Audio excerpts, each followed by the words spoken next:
जो लोग ये काम कर रहे हैं वो कई साल से कर रहे हैं, और ये expert हैं। लोगों को पता था, इसीलिए हाँ। उन्हीं कोचिंग सेंटर्स में जाते हैं, हाँ। उन्हीं स्कूल्स में, जैसे गोदरा वाला जो जी। केस आपने बताया, वो सारे बच्चे वहां पर दे वांट एडमिशन, उसी स्कूल में चाहिए, एडमिशन उसी में- नहीं, इतना ही नहीं, दूसरे स्टेट्स के बच्चे वहाँ पर स्टेट्स आए के हैं। बच्चे, हाँ, Yes. क्यों ऐसे हो रहा है? तो जब पता था, the corruption went on for so long silently, तो कितने सारे कल्पेबल लोग हैं इसमें। Yes. हाँ, सो इट्स वेरी डिसहार्टनिंग कि अब निकला है, Yeah. पर ये काफी साल से चल रहा था। इस पैमाने पे शायद ना रहा हो, लेकिन चल तो रहा ही है। अगर आप लिस्ट देखें पिछले 10 साल में, हाँ, हर स्टेट में ऐसा हुआ है। इवन तमिलनाडु में हुआ है, महाराष्ट्र में हुआ है, तमिलनाडु में, मध्य प्रदेश में हाँ। हुआ है, उत्तर प्रदेश में कितनी बार हुआ है। कांस्टेबल का एग्जाम उत्तर प्रदेश में हुआ, उत्तर प्रदेश पीसीएस का हुआ, राजस्थान में रीट का एग्जाम हुआ, कांस्टेबल का एग्जाम हुआ, कितने एग्जाम्स लीक अच्छा, हुए हैं। इंटरनेशनली कैसे होता है? जैसे एसएटी के एग्जाम्स लेते हैं लोग, तो वहां पे तो इट्स डन। जहाँ तक मैं जानता हूँ एसएटी का एग्जाम ऑनलाइन होता है, और उनके सिस्टम्स हमसे बहुत स्ट्रांग है, but I am not sure about it, क्योंकि मैंने स्टडी किया नहीं उस चीज को। और ये जो यूपीएससी के एग्जाम्स होते हैं, यूपीएससी अभी तक काफी अच्छा इंस्टीट्यूशन इस मामले में। हाँ, उसका एक रीजन ये है कि पूरे देश भर में एग्जामिनीज काफी कम होते हैं इसमें। जैसे यूपीएससी का फॉर्म भरने वाले लोग 12 लाख के आसपास होते हैं हर साल, आईएएस की बात अगर मैं करूं, पर एग्जाम देने वाले 5 लाख के आसपास होते हैं। सो हैंडलिंग 12 लाख कैंडिडेट्स और हाँ। 5 lakh candidates in the country हाँ, इज नॉट दैट टफ। एक ही शिफ्ट में हो जाता है, unlike neat and the in others, सब में ज्यादा शिफ्ट होती हैं। और जो स्टेट लेवल होते हैं, तो यू जैसे जस्ट कांस्टेबल का एग्जाम है, उसमें करीब 50 लाख लोग फॉर्म भर देते हैं। हाँ। एक स्टेट में, यूपी में कैसे करेंगे? तो कई दिन एग्जाम चलेगा। या तो पूरा सिस्टम ओवरऑल करने की जरूरत है एट वन गो।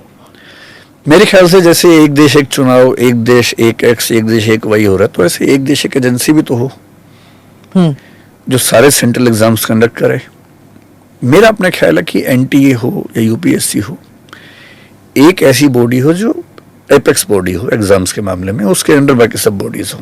हाँ, इन सब का इंटेलिजेंस सिस्टम, पुलिस सिस्टम वो सेंट्रलाइज हो, तो चीजें बेहतर होंगी। आप कह रहे हैं सेंट्रलाइज होना चाहिए, बट स्टेट्स इसको रेजिस्ट भी करेंगी। तो स्टेट के अपने एग्जाम से मत कीजिए, उनकी चॉइस हो। If they want we will do that. पर अगर एग्जाम सेंट्रल है जैसा नीट है, हाँ। तो होगा, हर राज्य में होगा। तो इसमें तमिलनाडु की क्या ऑब्जेक्शन है? पहले क्या था, तमिलनाडु में बहुत लंबी हिस्ट्री है। हाँ, जब एमजी रामचंद्रन थे उसी समय से ये डिबेट चल रही थी कि हम एग्जाम्स कैसे लें। हाँ, तो वहाँ के एग्जाम्स में एक एग्जाम वहाँ का लोकल एग्जाम था जो कई साल चला, जयललिता जी ने उसको कैंसिल किया, बहुत डिस्प्यूट्स हुई।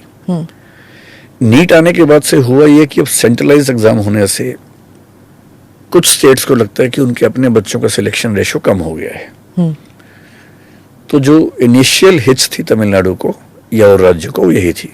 केरल की तरफ से भी ऑब्जेक्शन रही थी इस मामले में, may be because the number of admissions they used to have has reduced, maybe that can be a reason। हाँ, क्योंकि नीट का एग्जाम कई भाषाओं में होता है, तमिल में भी होता है, मलयालम में भी होता है, तो भाषा की दिक्कत तो नहीं होनी चाहिए। पर एक स्टेट का अपना एग्जाम हो, स्टेट के लोग एग्जाम दें, उसमें थोड़ी आसानी होती है। लेकिन मेरे ख्याल से बेसिक प्रॉब्लम यही थी कि जो अपना कंट्रोल है, मैनेजमेंट है, वो हाथ से निकल जाता है। और फेडरल सिस्टम में बहुत स्वाभाविक सी बात है कि राज्यों को लगता है कि सेंटर की पावर्स कम होनी चाहिए। और ये अब राजनीतिक बैटल बन गया है। राजनीतिक भी है, हाँ। लेकिन कोई राज्य नहीं बचा हुआ है, हर राज्य के एग्जाम पेपर लीक हुए हैं, कोई भी नहीं बचा हुआ है। हाँ। इसलिए इसको मैं भूल के भी बीजेपी वर्सेस कांग्रेस मानने को तैयार नहीं हूँ। राजस्थान में तो कांग्रेस की सरकार रही इतने साल तक, कितने पेपर लीक हुए वहां पर। हाँ। झारखंड में कांग्रेस, मतलब जो नॉन बीजेपी सरकार थी, वहां पेपर लीक हुए। 2024 इलेक्शंस में स्टूडेंट्स को लेकर it's become a big issue, चाहे नीट का हो या फिर आप you can talk about the Agnipath and the Agniveer scheme, उसको लेकर भी। तो जो स्टूडेंट्स का भविष्य है वो बिल्कुल फोकस में आ गया अब, कि जो भी हमारे सिस्टम्स हैं हर चीज में लीक है, ब्रोकन सिस्टम्स हैं, और यूथ एंगर जो है it's become a big issue. You know, it's political yes, but it is social also, उसके इम्प्लीकेशन सोशल भी हो गए हैं। अब do you agree with that? Yes. और रही बात इसकी कि राजस्थान में हुआ, सेंटर में हुआ, ये बात ठीक है, हर स्टेट में हुआ, और हर पार्टी की मजबूरी है कि वो वहीं बोले कि जहां उसके खिलाफ बात जी। नहीं जाएगी, है ना। सेंटर में होना ज्यादा बड़ी बात है, क्योंकि सेंटर के पास पावर ज्यादा है, अथॉरिटी ज्यादा है, सिस्टम्स मजबूत हैं। तो हम ये नहीं कह सकते कि क्योंकि हर जगह हुआ इसलिए एंटी जिम्मेदार नहीं है। एंटी की जिम्मेदार तो बनती ही है, उन्हें केयरफुल होना ही पड़ेगा, क्योंकि 23 लाख बच्चों का भविष्य मजाक तो नहीं है, जी। उनके परिवार भी है। अग्निवीर का मामला एकदम अलग है। वहां पेपर लीक की दिक्कत नहीं है, वहां तो अग्निवीर स्कीम को लेकर दिक्कत है, वो एकदम अलग दिक्कत है।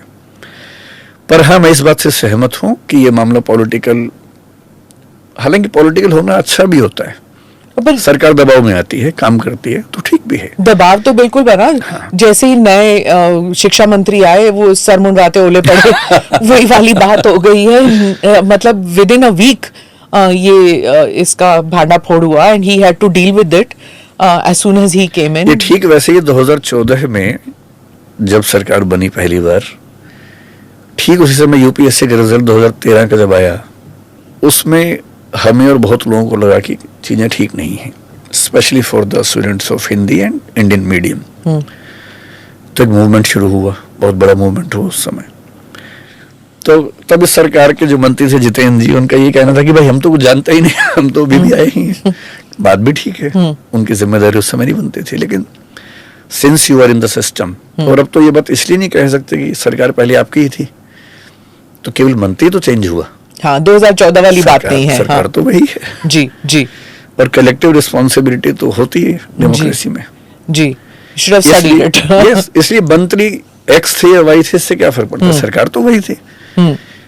तो अगर एनटीए फेल हुआ है तो जिम्मेदारी एनटीए की भी है, सरकार की भी है, और उन्हीं को एड्रेस करना पड़ेगा, कोई और कैसे करेगा। एंड स्टूडेंट्स ये इंडियन मेडिकल एसोसिएशन को लेकर भी they have been very angry, you know, PG students हो जाएं, it's been a continuous process, ये नहीं कि वो नई बात है, काफी देर से people have been complaining about it. Another thing which has come in the news, can you just put that thing,